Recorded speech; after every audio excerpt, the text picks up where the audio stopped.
La maison Papillon, pourquoi est-ce qu'elle s'appelle Papillon? Je pense formellement, géométriquement, c'est assez intuitivement simple à comprendre, puisqu'il y a les ailes de la toiture inversée qui battent pour s'envoler. Donc ça parle un peu de cette légèreté qu'on a cherché avec cette expression architecturale.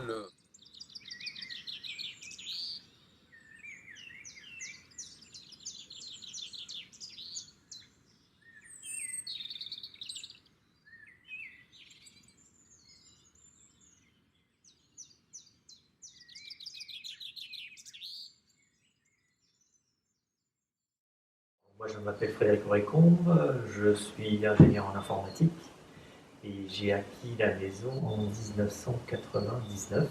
Donc, ça a été un coup de cœur.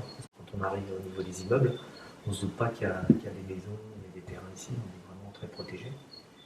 Et donc, je l'ai acheté en un week-end. Une des caractéristiques du lieu, c'est qu'effectivement, c'est un peu exceptionnel. On est dans la ville, mais en réalité, on est à la fois dans la ville et à la campagne, puisqu'on est mitoyen avec la forêt. Donc c'est très très très calme. Et la particularité, c'est qu'effectivement, c'est peut-être un peu oppressant, il y a des immeubles de part et d'autre, mais d'une certaine manière, ça nous protège aussi de la rue, qu'on n'entend pas du tout, parce qu'on est à 200 mètres. Et on dirait qu'on est un peu dans un cocon. Au début, on était très ambitieux, donc on était parti sur un projet avec une maison plus une autre mitoyenne pour la revendre et nous permettre de payer les travaux.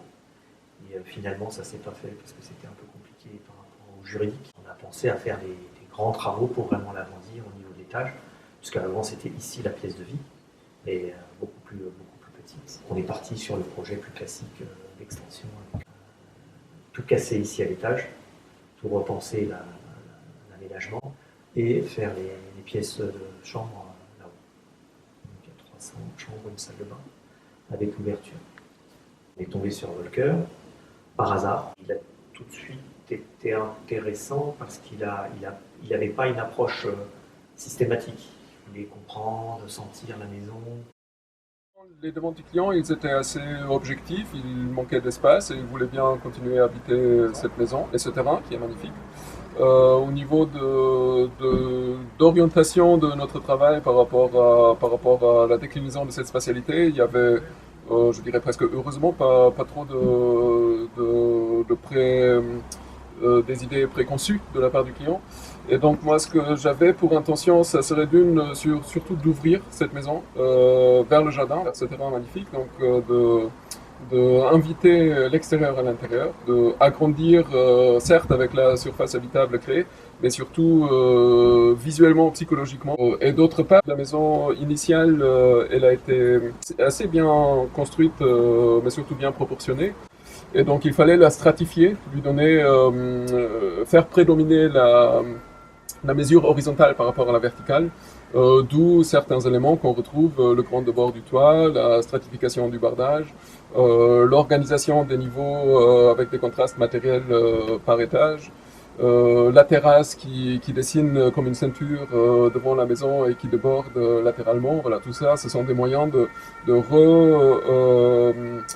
caser, de re-entrer en harmonie, si je peux dire ça, ou en tout cas en proportion agréable, la volumétrie finale. On retrouve dans la lecture des façades ce rythme qui correspond au module, donc à cette approche constructive qui est en dernière issue modulaire. S'il y a une chose à transmettre structurellement par rapport à la l'ossature bois, ça sera la partie modulaire rythmée. Et voilà une façon de pouvoir l'exprimer. On fait un beau projet qu'on a un peu épuré pour pouvoir rentrer dans les finances. Donc ça a donné ça, donc on est resté assez simple en fait. C'est tout en bois, ossature bois, avec des isolants, c'est des briques de chanvre. Et le parement, c'est un soufflage à la ouate. On a cherché à arrondir plutôt et on a préféré rester sur cet arrondi. Et là, c'est pareil.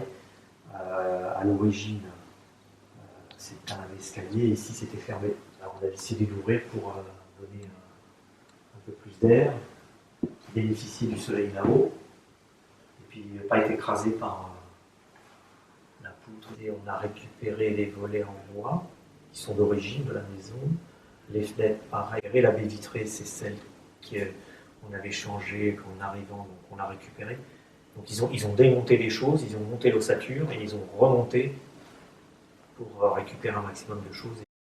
Il a fait au niveau de la rampe, ça aussi c'est un peu de la récup. C'est original, c'est fait avec des rouleaux d'imprimerie, de papier, ou des petits, c'est des rouleaux de plan. La plus agréable, c'est en fait c'est cette pièce de vie là, qui est ouverte entre la cuisine, la salle à manger, le coin détente, puis le salon. C'est vraiment cette ouverture. Avant c'était tout petit, on se marchait dessus. Là on peut faire des grandes tablées, on peut inviter la famille, tout le monde. On a déjà mangé à 30 ou 40. Donc maintenant c'est une maison qui est très agréable à vivre. La température est uniforme. L'hiver on n'a plus trop froid. Et on a cette ouverture qui fait qu'on est très très à l'aise